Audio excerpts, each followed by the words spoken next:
मोहनपुर नाम के गांव में एक सागर नाम का मशहूर बिरयानी वाला रहता था। उसकी बिरयानी पूरे गांव में मशहूर थी। आसपास के सभी लोग उसके यहाँ से बिरयानी खाने आया करते थे। एक दिन सागर अपनी दुकान पर बैठा पैसे गिन रहा था। तभी वहाँ एक मुसाफिर आता है और कहता है, कैसे हो सागर भाई? हम ठीक है, आप बताओ। सब बढ़िया। और ये बताओ, आपको हमारा नाम कैसे पता चला? अरे सागर भाई, आपका नाम भला कौन नहीं जानता। दूर दूर तक आपके नाम के चर्चे हैं। अरे ओ भैया, क्यों ना हो। आखिर हम अपनी बिरयानी को बहुत अच्छे तरीके से जो बनाते हैं, किसी भी तरह के तरीके जिसमें इस्तेमाल नहीं करते। सारे मसाले एकदम हटके होते हैं हमारी बिरयानी में। तभी तो लोगों को हमारी बिरयानी इतनी पसंद आती है। तो इसी बात पर सागर भाई, जल्दी से एक प्लेट बिरयानी लगा दो, जोरों की भूख लगी है। मुसाफिर के लिए अब सागर एक प्लेट गर्मा गर्म बिरयानी लगाता है। सिर्फ वो मुसाफिर ही नहीं, बल्कि वहाँ आने वाले और भी बहुत से लोग सागर की बिरयानी के शौकीन थे।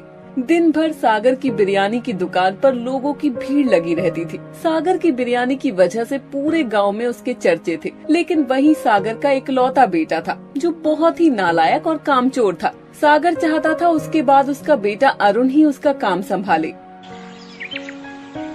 कहाँ से आ रहे हो राजा बेटा बनकर?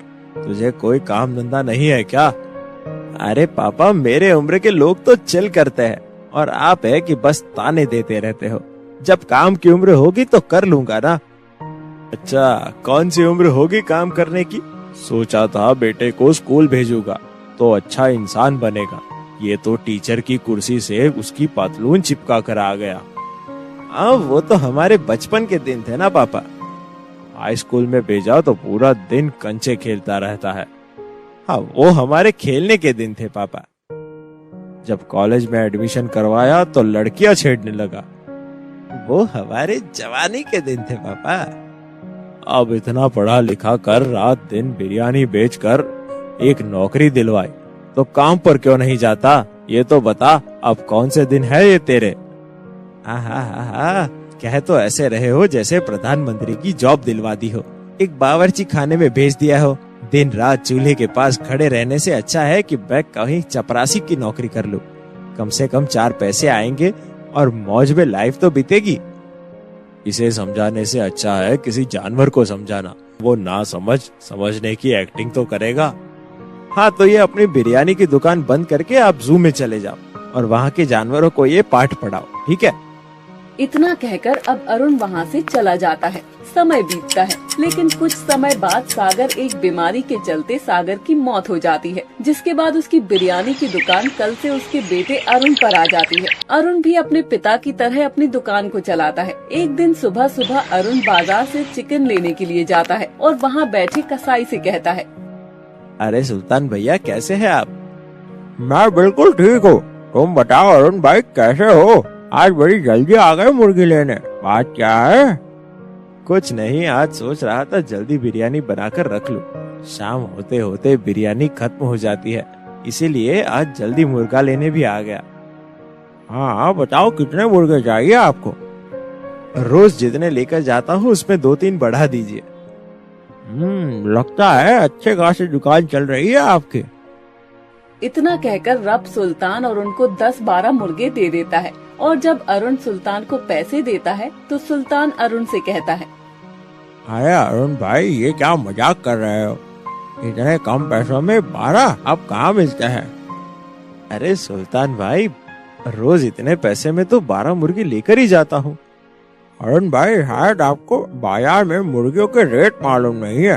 बाजार में मुर्गियों के रेट भी बढ़ गए हैं। महंगाई बढ़ती जा रही है। मैं तो कहता हूँ आप भी अपनी बिरयानी के रेट बढ़ा दो। अच्छा, ऐसी बात है क्या? चलो ठीक है, आप मुझे 5 मुर्गे दे दीजिए। इतना कहकर रात अरुण वहाँ से 5 लड़के लेकर अपनी दुकान पर वापस आ जाता है और अपनी बिरयानी का रेट बढ़ा देता है। बिरयानी के बड़े रेट देखकर कोई भी ग्राहक वहाँ से बिरयानी नहीं खरीदता। ईला अरुण के दुकान पर सिर्फ मक्खियाँ ही भिनक रही थी। सुबह से एक प्लेट बिरयानी नहीं बिकी है। क्या करूँ, कुछ समझ नहीं आ रहा है। ऐसे तो सारी बिरयानी खराब हो जाएगी और दुकान भी बंद हो जाएगी। तभी वहाँ पर अरुण की दुकान में काम करने वाला रामू आता है।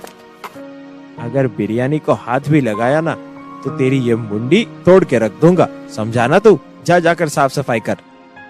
जब ये बिरयानी खराब हो जाएगी तभी आप ही इसे खाना, मुंडी घुमाएंगे। तू ऐसे नहीं मानेगा, रुक तो। रामू की बात कड़वी थी पर सच थी। कुछ देर बाद अरुण की बिरयानी से बदबू आने लगती है और उसे वो सारी बिरयानी फेंकनी पड़ जाती है। महंगाई के कारण बिरयानी की दुकान बंद होने की कगार पर थी। एक दिन जब अरुण अपनी दुकान पर बैठकर मक्खियां मार रहा होता है, तभी वहाँ पर अचानक से एक कौवा गिर पड़ता है, जिसे देख वो कहता है, अरे ये कौवा कहाँ से आ गिरा? अच्छा हुआ बिरयानी के अंदर नहीं गिरा, वरना सारी बिरयानी खराब हो जाती। 1 मिनट, मैं इसी कौवे की बिरयानी बनाकर बेचूं तो मेरा धंधा फिर से शुरू हो जाएगा और मैं फिर से अमीर बन जाऊंगा। किसी को पता भी नहीं चलेगा कि बिरयानी में चिकन है या कौवा। इतना कहकर अब अरुण उस कौवे को मारकर उसकी बिरयानी बना देता है और अपनी दुकान के रेट और कम कर देता है और उसकी दुकान अब फिर से ग्राहकों की भीड़ लग जाती है। उसकी दुकान पर काम कर रहा रामू उस बिरयानी में थोड़ी सी बिरयानी चुरा कर खा लेता है। जब उसे हिचकियाँ आती हैं, तो उसके मुंह से कौवे की आवाज आती है। ये कौवे की आवाज कहाँ से आ रही है? मुंडी घुमाएंगे। लगता है मेरे हलक में हड्डियाँ अटक गई हैं, तभी ये कौवे की आवाज आ रही है। चुप रहना पड़ेगा, वरना मालिक को पता चल गया कि मैंने बिरयानी चुरा कर खाई है। इतना कहकर वो वहाँ से चला जाता है। अब बाहर ग्राहकों की भीड़ लगी हुई थी और सभी मजे से बिरयानी खा रहे थे। उन्हीं में से एक हरिया वहाँ बैठा बिरयानी खा रहा था। वो देखता है बिरयानी में एक छोटा सा लेग पीस था और ये देखकर वो अरुण से कहता है, अरे ये भाई, लेग पीस इतना छोटा और पतला क्यों है? अरे भाई, तुम तो जानते ही हो महंगाई कितनी बढ़ गई है। अब ऐसे में मुर्गी को भी सही से खाने नहीं मिला होगा। बेचारे मुर्गी कुपोषित थे। हाँ, ऐसे ही कुछ समझ लो। इतना कहकर अब हरिया कौवा बिरयानी खाना शुरू करता है। बिरयानी खाते समय हरिया को पीछे बैठे एक आदमी की डकार से कौवे की आवाज आती है और ये सुनकर हरिया कहता है, अरे कौवे की तरह काय काय क्यों कर रहा है? चुपचाप मजे लेकर खाना बिरयानी और मुझे भी खाने दे। इतना कहकर हरिया वो बिरयानी खाना शुरू करता है और बिरयानी खाने के बाद उसकी हालत में कुछ अटक जाता है। वो पानी पीता है और पानी पीने के बाद से हिचकी आती है, तो वो कौवे की तरह आवाज करता है और ये देखकर आसपास के लोग हंसने लगते हैं और हरिया कहता है, ये तो मेरे अंदर से भी आने लगी। कौवे की आत्मा बच गई है क्या, जो बार बार कौवे की आवाज निकल रही है? कुछ समझ नहीं आ रहा है वो क्या रहा है। भाई ये तो मुझे भी समझ नहीं आ रहा है, चिकन बिरयानी थी या कौवा बिरयानी? अरे हरिया भाई, ये तुम क्या कर रहे हो? तुम्हारी आवाज कौवे की तरह क्यों निकल रही है? क्या तुम मेरी बिरयानी पर दोष लगाओगे? मैंने तो तुम्हें चिकन बिरयानी खिलाई है, मेरे ऊपर इल्जाम मत लगाओ। इतना कहकर आरोन हरिया को वहाँ से जाने के लिए कहता है, लेकिन आसपास बैठे सभी लोग जो भी बिरयानी खा रहे थे वो कौवे की तरह आवाज निकालने लगते हैं। अरुण अपने आप को सही साबित करने के लिए झूठी अफवाह फैला देता है कि गांव में खवा बीमारी फैल गई है। भाई लगता है तुम सबको भी शहर वाली बीमारी हो गई है। क्या कहा? शहर वाली बीमारी? कौन सी बीमारी भाई? ये फिर से कोरोना तो नहीं? हाँ हाँ, सही समझे। जैसे कोरोना बीमारी आई थी वैसे ही एक कौवा बीमारी आई है।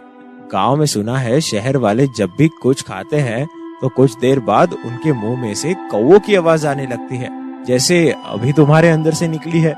ये बीमारी हवा में बहुत तेजी से फैल रही है। तुम लोगों को भी कौवा बीमारी हो गई है। अरे जाओ जाओ यहाँ से, वरना मुझे भी ये बीमारी हो जाएगी। अरे मुझे भी इसकी दवाई लेनी पड़ेगी, वरना मैं भी देखते ही देखते कौवे की तरह बोलने लगूंगा।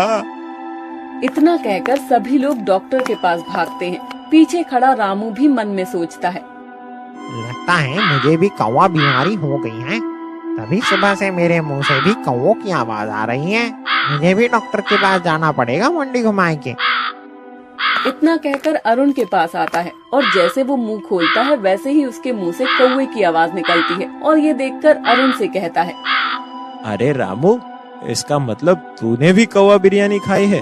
तेरी इतनी हिम्मत, तूने फिर से बिरयानी चुराई? हैं? क्या कहा? कौवा बिरयानी? हाय राम, तुमने हमें कौवा बिरयानी खिला दी? यानी कोई कौवा बीमारी नहीं है बल्कि कौवा बिरयानी है? कैसे आदमी हो अरुण भाई, आपने लालच में हम सब को कौवा बिरयानी खिला दी। अब हम तुम्हें नहीं छोड़ेंगे। रामू की आवाज सुनकर सभी लोग समझ जाते हैं कि अरुण ने पैसे बचाने के लालच में सभी को कौवा बिरयानी खिला दी थी। ये बात सुन पूरी जनता भड़क जाती है और वहीं अरुण की पिटाई कर देती है। बचने के लिए अरुण को वहाँ से भागना पड़ जाता है।